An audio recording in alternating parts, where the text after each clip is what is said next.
In keeping with our Advent series, today is the fourth Sunday of Advent, and we are watching for peace. The peace that we are about to celebrate and honor, the peace that comes in the form of a small child. Christmas centers around stories, and so today I have a couple of Christmas stories to share with you. One, of course, is my own. I remember when I was young, Christmas held such magic. And it still does, truly, but in a different way, of course. The story goes in our family that my father never really had a Christmas as a young man. His stepfather was rather strict and thought it frivolous to spend money on such things. And so when he married my mother, his first experience of a family Christmas was with my grandparents on my mother's side. So making Christmas good for us kids became very important. The Christmas tree would be delivered by Santa, and we would wake up to it on Christmas morning. We were allowed one toy from the stocking before getting dressed for Christmas morning mass, and we would come home to a big breakfast, and it wasn't until the dishes were done and put away that we were allowed to open our gifts. That was the only day that the dishes were done very quickly. Probably not very well either, if you think about it. Well, life goes on, and of course, as kids, I was the firstborn. My brother was 2 years after me, and as we got older, traditions changed. Eventually, Santa decided he could not afford the time to bring us our tree, so we had to go shopping for our own. And of course, finding just the right tree is just like every movie ever portrayed it. And then we had to decorate it ourselves, which was always fun to a point, but first we had to get the tree straight, which consisted of my mother directing my dad. He was so patient. It wasn't until about the third time around of going left, right, front, center that he finally just decided it was good enough where it was. Then the next task was, of course, was Dad to get the lights all working. This was guaranteed to last at least 3 hours before they gave up and went and bought new lights. And then my mother cherished her ornaments, and almost every other ornament had a story which we had to listen to as we decorated the tree. But that wasn't tedious at all. As a matter of fact, it kind of made it very magical. And once it was all decorated and lit, then finally we would unwrap the nativity set. As we unwrapped the tissue around the nativity set and its crèche, it had shepherds and sheep, and there was a cow and a donkey. I think there might have been a lamb too. And of course, there was Mary and Joseph, and there was an angel that hung on a hook on the top of the manger. The three kings were always set aside, much like here, because they don't arrive until Epiphany. They were always off in a distance, usually on the back side of the tree, but it was close, far away enough. During the 40 days of Lent, we would actually have the crèche out, and we would put a piece of straw every day into that, so baby Jesus had a place to lay on Christmas Eve. Oh, and the crèche had a music box attached to the side of it, and if you wound it up, it would play Silent Night. Often in the evenings, I would, as a small child, would get underneath the tree so I could look up through the branches and play the music box and fall asleep to Silent Night under the tree. It was such a peace-filled sound to hear Silent Night plucked out on the metal spines of the little music box. The Silent Night itself, the story of Silent Night, is another Christmas story in its own right. Not far from where I grew up is Silent Night Chapel. It's an exact copy of the chapel in the town of Oberndorf where Silent Night was written. In 1818, there was a roving band of actors who was performing in towns throughout the Austrian Alps. And on December 23rd, they arrived in Oberndorf, a village near Salzburg, where they were to reenact the story of Christ's birth in the small church of St. Nicholas. Unfortunately, St. Nicholas's church organ wasn't working and would not be ready for Christmas. Some versions of the story say it was due to mice, others say it was due to rust. It doesn't really matter. There was no music in the church. And because the church organ was out of commission, the actors presented their Christmas drama in a private home. That Christmas presentation of the events in the first few chapters of Matthew and Luke put the assistant pastor, Joseph Moore, in a meditative mood. And instead of walking straight to his house, he took the long way around, which took him up over a hill, and he could look down on the town.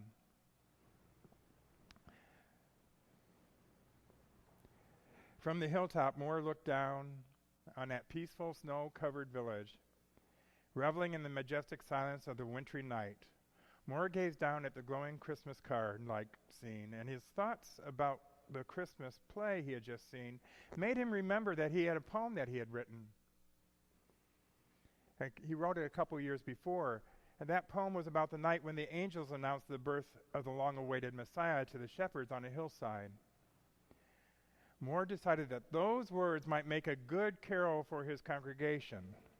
The following evening, their Christmas Eve service. The only problem was there was no music for it, and of course they didn't have an organ. It didn't matter. The next day, Moore went to see the church organist, Franz Xavier Gruber, and Gruber only had a few hours to come up with a melody which could be sung with a guitar. However, by that evening, Gruber had managed to compose a musical setting to the poem. They taught it to the choir very quickly. It no longer mattered that the church didn't have an organ. They now had that Christmas carol that could be sung without the organ. And on Christmas Eve, that congregation heard Silent Night for the first time. Weeks later, while the organ was being fixed, the man who was repairing it heard it and took a copy of the music and the words to his church. Yeah, I lost my place because I know the story by heart.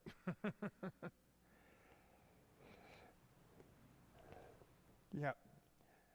So there were two well-known families in that church where the organ repair guy took the music.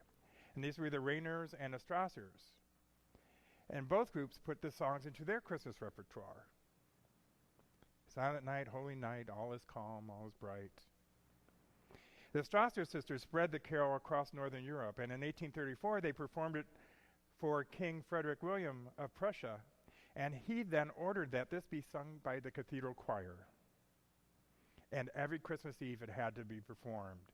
And 20 years after that, the Rainiers brought the song to the United States, singing it in German at the Alexander Hamilton Monument, located outside New York City's Trinity Church. And in 1863, nearly 50 years later, after being first sung in German, it was translated into English. And 8 years after that, the English version made its way into print. And of course, the rest is, as they say, is history. Today, the words of Silent Night are sung in more than 300 different languages around the world. It's a prayer every Christmas that has yet to see success. It is interesting, by the time the song had become famous throughout Europe, its writer had died and its composer was unknown, actually. Although Franz Gruber wrote to the music authorities in Berlin stating that he had wrote it, they assumed the melody had to be either Haydn or Mozart or even Beethoven. And these beliefs continued even into the 20th century. It was in 1994 when they finally officially was put to rest, because they found a Stille Nacht written in the hand of Joseph Moore, and in the corner he wrote, that Franz Gruber wrote the melody. So all those years, Gruber never got credit for a song that he had written. Also interesting, Father Joseph Moore, whose final resting place is in a tiny alpine ski resort called Wagrain. He was born into poverty and he died penniless. And it's actually not a sad story, though. He had donated all his earnings to be used for elder care and the education of the children in the area. The man chose to die penniless in his ministry. And his memorial from that township is a school named in his honor. A friend of his remembers him as a reliable friend of mankind toward the poor a gentle helping Father at all times. Now, I share this story because this song blesses us and so many. As we watch for peace, I pray that each may have a silent night. As we watch this night with many, many who are watching for and hoping for a night when there is no war, when there are no fights or hate crimes on our streets, when the world can be still and rest in a peace-filled silence that only the sacred could bring. There actually was a night like this once, and again I'm going to share another Christmas story. It was actually a miracle of Christmas, if you will, a miracle of a silent night, and this is the Christmas miracle that's been shared over and over again. They even made a movie about it. It's the truce of 1914. It is said that on Christmas Eve during World War I, the troops in the trenches were so close to one another that they could hear each other talking. They could smell the aroma from each other's food. Now, interesting enough, Pope Benedict XV, who took office that September, had originally called for a Christmas truce, and an idea that was officially rejected by the military leaders. Yet it seems the sheer misery of daily life in the cold, wet, dull trenches was enough to motivate troops to initiate the truce on their own. Which means that it's hard to pin down exactly what happened. A huge range of different oral accounts, diary entries, and letters home from those who took part make it virtually impossible to speak of a typical Christmas truce as it took place across the Western Front.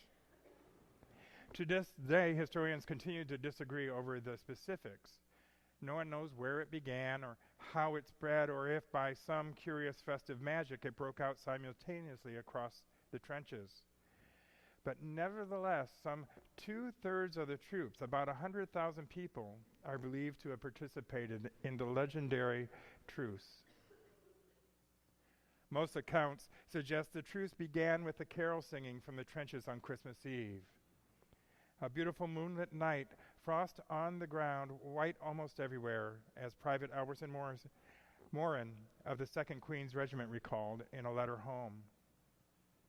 And the document the New York Times later grabbed. Graham Williams of the 5th London Regiment Rifle Brigade described it in even greater detail. First, the Germans would sing one of their carols, and then we would sing one of ours, until when we started up, "O Come All Ye Faithful," the Germans immediately joined in singing the same hymn to the Latin words, "Adeste Fidelis." And I thought, well, this is really a most extraordinary thing. Two nations both singing the same carol in the middle of a war. The stories go on saying some kicked a makeshift soccer ball around, others shared gifts of cigarettes and a drink, and for some, the truce lasted only a few hours, and for some, the fighting did not resume until after New Year's. It doesn't matter how long the Christmas truce lasted. What it says about human nature is amazing. Left to their own devices with no interference from politically motivated ranking officers, peace found a way. Peace found a way in spite of all that was happening around them. Peace found a way in the midst of a battle to enter into the hearts of two armies. Well, more than two armies. Though it was the hymn of "O Come All Ye Faithful," it could have just as easily been Silent Night, for that's what occurred, a silent night. The point is on that night, in the midst of hatred and war, people watched peace and experienced the peace of Christmas as it was meant to be. So I pray that we may put this year behind us as a people, and we can start to watch for peace.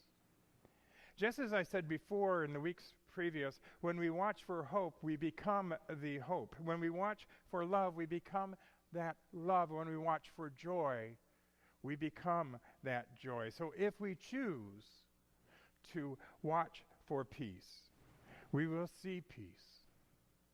We will be peace. And we will be a way for peace to be manifest in our world. Christmas Eve and Christmas Day are when we celebrate God breaking into the world as a gentle, helpless baby. And as Isaiah says, "For unto us a child is born, to us a son is given, and the government will be on his shoulders, and he will be called Wonderful Counselor, Mighty God, Everlasting Father, and Prince of Peace." May the Prince of Peace reign in our hearts and guide us to find a better way, that we may begin to bring peace to the world around us, that we may begin to bring peace to our communities. And what does it mean to work for peace and to seek peace? It means doing the small things, like collecting toys for children at Christmas, or collecting things for Habitat for Humanity. It means finding ways to help us better serve each other through partnering with each other and other organizations. Perhaps we may want to look at a mission trip or partner with another congregation to make a mission trip. Maybe it means working with Petaluma Bounty and Meals on Wheels. I don't know. Maybe it means finding a better way to eat responsibly and helping to get nutrition to those in need. We may find new ways of bringing peace through opportunities offered by the United Church of Christ. Maybe by attending annual gatherings, we may hear ideas of things that we can share and participate in. Maybe by going to a Golden Gate Association meeting, or by engaging in any one of the numerous national movements that belong to the United Church of Christ. I pray that we can watch for peace. As you as a congregation, work to build your church profile, to dream of a new possibilities, and seek to call a new settled minister, I pray that you can watch for peace. I pray that we can watch for peace as we seek out better ways to work for a just world for all, and how that will manifest for you as a congregation, as well as on the state and national levels. But more immediately, and I mean like right now, I pray we can watch for peace as this day, one of our most sacred nights of the year, we can appreciate the gift of those around us.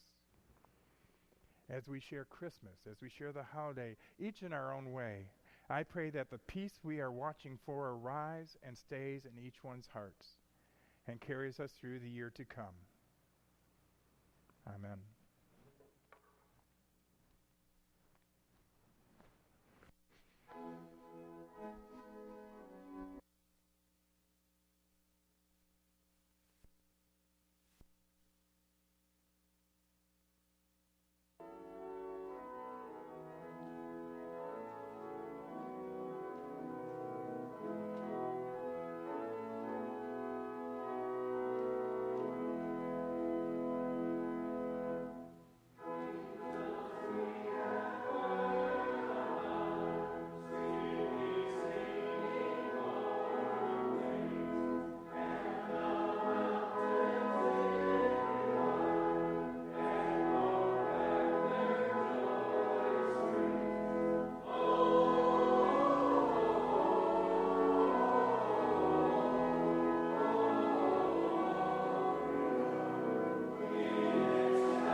is a time when we pause and we take time to express our joys and our concerns at this time of year.